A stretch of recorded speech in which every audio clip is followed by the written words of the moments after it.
او علماء پسې به ګورې خبرې نه کوو. بعضې خلک سپیرو بدبخته دا د علماء دشمنان دا ګلونه ناست دي دا د څه برکت دی؟ دا رونو دا د مدرسې برکت.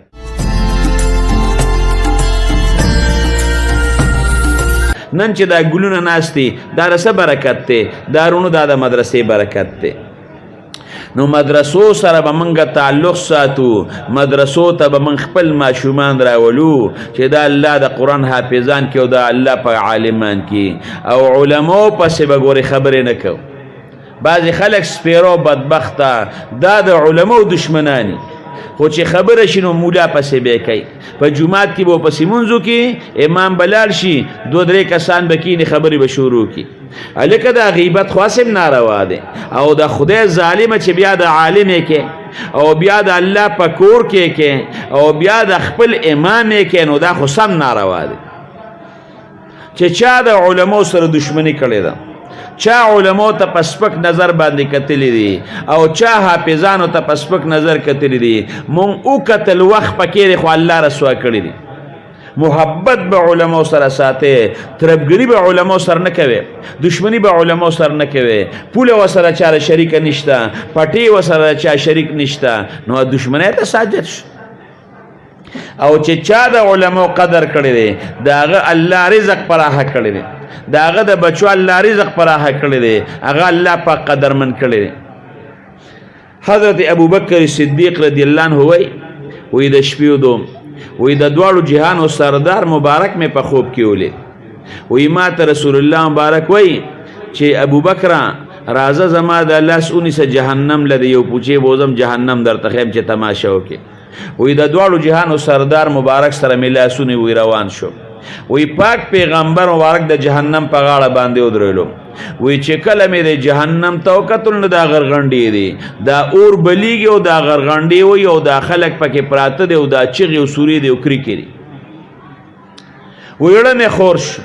وی په دې کې یو ډله مولیده چې دا د دغې نورو جهنمیان نه ډېر څه عذاب کې مبتلا او دا وی دا مخ او دا سر دا د هینځیرو او دا باقی وجود د انسانانو او د جهنمیان غوینه یسکلې، د جهنمیان غزوی یسکلې او ډیر زیات پر یادې کو. وی ما وتوی چې د الله رسول دا ټول جهنمیان ډیر سخت تکلیف کې مبتلا دي، الله دې مساتی.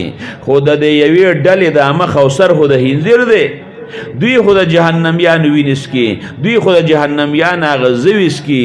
دا ولی د دوی د عذاب دومره سخت او دا دي څوک وکې دا ورته. وی رسول الله مبارک راته سوی، وی راته وی چې دا هغه خلق دی چې علماو سره دشمنی کړی ده، علماء سره حسد ساتلی دی، علماء سره کینه ساتلی ده، علماء پس سپک خلق وزولی ده او توبه نه ده وخی او بی توبه وفات شوی دی. الله ولا په جهنم کې دا سزا مقرر کړی ده. نو علماء پس چې څوک سپکوي دا به په دنیا کې مرونو رسواوي او په آخرت کې هم دا د جهنم خشاکي. مدرسې سره امداد نشي کولی، مدرسې ته بچې نشي لیږلی، خو خو دې کنټرول کا کنه. مړه دا خو د تجارت یو ځان له کار روان کړی دی، یو ماشوم نه پیسې لی او د بل نه لی او د بل نه لی.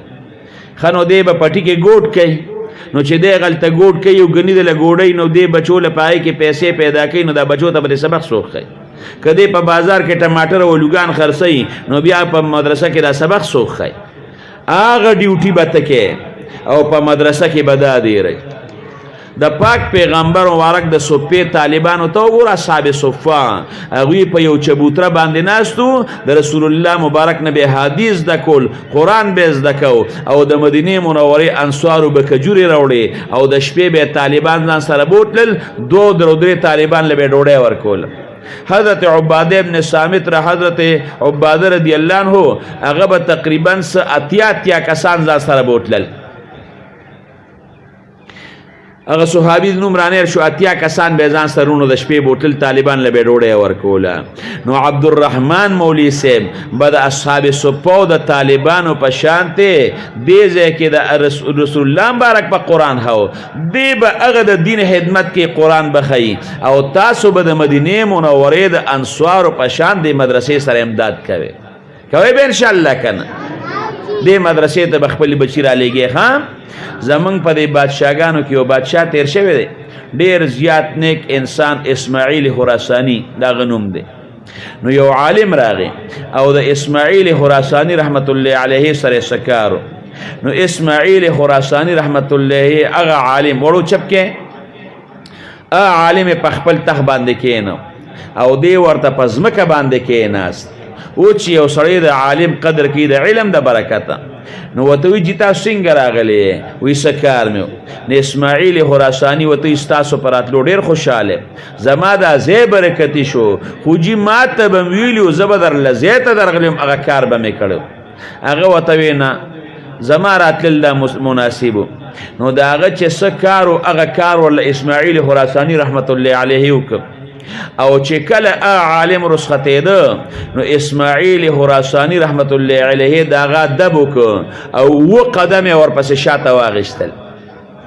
د شپې اسماعیل خراسانی رحمت الله علیه ودرې محمد رسول الله ټول وایه صلی الله علیه و آله وسلم دی په خوب کې ولید. کور کې رڼا د رڼاګانې دي. د الله رسول څنګه راغلی؟ د دواړو جهانو سردار مبارک ورته وایي یاره دا واړه ښه ډبول غواړي. ښه د دواړو جهانو سردار مبارک ورته یو زیری مې درله راوړی دی. زما د دین یو عالم راغی نو هغه دې په دې دغه تخ باندې کېنو او ته ورته تخ نه لاندې کېناستې نو زما د دین د عالم قدر دې کړی دی. نو چې تر څو پورې ته جمدې په دې تخ به ته ناستې بادشاهي بستۍ څوک به درنه اخلي نه. او د هغې عالم کار دی وکړه او هغه پسې دي اوه قدم اخیستي دي نو اوه پشتو پورې به دا بادشاهي ستا په نسب کې چلیږي. بچې به د بادشاه وي نوسې به د بادشاهي کړوسې کودې پردې داسې ورپسې ځه. اوم اقه شانتي رونو شوه د دې دیم ورته وښوله چې بچې به د پیدا کېږي په ماشوموالي کې به نه مري هغه به بادشاهۍ ته رسي د هغه زوی به پیدا کېږي نوسې به پیدا کېږي دا به بادشاهګان وي. د دې نه معلومه شوه چې څوک د علماو قدر کوي د هغوی په کورونو کې به الله نارینه لکان پیدا کوي.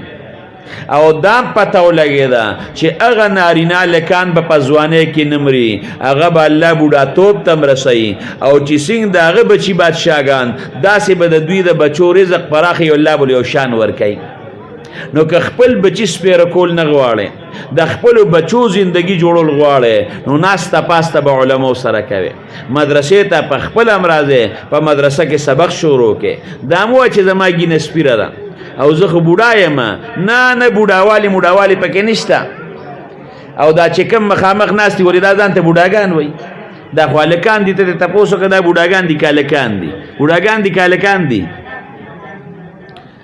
تا د دوی خبره نه ده اورېدلې؟ دا بوډا چې کور کې خبرې کوي نو بچو ته څه وایي زوی ته څه وایي؟ ورشه که نه هغې جینۍ ته خو لږ اواز که که نه او هغه جینۍ څه وایي؟ وایي د هغې هلک له خیال ساتئ ګورئ چې د درز مرزه نه خوري. نو جینۍ بوډا بابا تالک وایي او بوډا بابا وایي د جینۍ خیال ساتئ او هغه وایي د هلک خیال ساتئ. الله دې ورله ژوندونه ورکړي. نو چې دا کوم بوډاګان دي دا هم مدرسو ته راځي په دین کې شرم نشته. که قرآن هم نه ویلي قرآن حکیم شروع کې او څومره اجر به الله درکوي. چې مدرسې ته را روان شوې من خرج فی طلب العلم فهو فی سبیل الله. مولانا سرپرست خان صفدر صاحب لیکلي د ځان نه درته نه وایم. نو چې جومات ته را روان شو سبق لا نو دا مدرسه را سبق په نیت نو چې یو قدم راواله په یو قدم باندې رب العالمین 200 نیکۍ ورکوي. نو مدرسې ته چې رالي نو په راتلو کې هم دا قدمونه وشماره او چې مدرسې نه واپس لاړې نو په تلو کې هم قدمونه وشماره او 200 کې وله ضرب ورکه نو لکونه خو څه کوي چې د کروړ نه به هم د یوې ورځې نیکۍ زیات دي. دا د مدرسې هغه برکت. نو مدرسو ته خپل ماشومان هم راولې په خپل مدرسو سره محبت ساتي. عبدالرحمن قاری صاحب دا مدرسه د الله باد کی الله ته ډېر زیات خیر خو کی ان شاء الله. ولید هارون رشید راغلی دی زبم ناست یم داغه ناتخوانی چې مې نه اورېدلې کنه زوم نظم ان شاء الله مال داغه आवाज ډېر زیات خوند راکوي او دا دغه بم ورکول کیږي او دا مونږ بم کیږي. خیر د روز یو ډېری ولګي سار شیخ ها اخر دعوانا الحمدلله.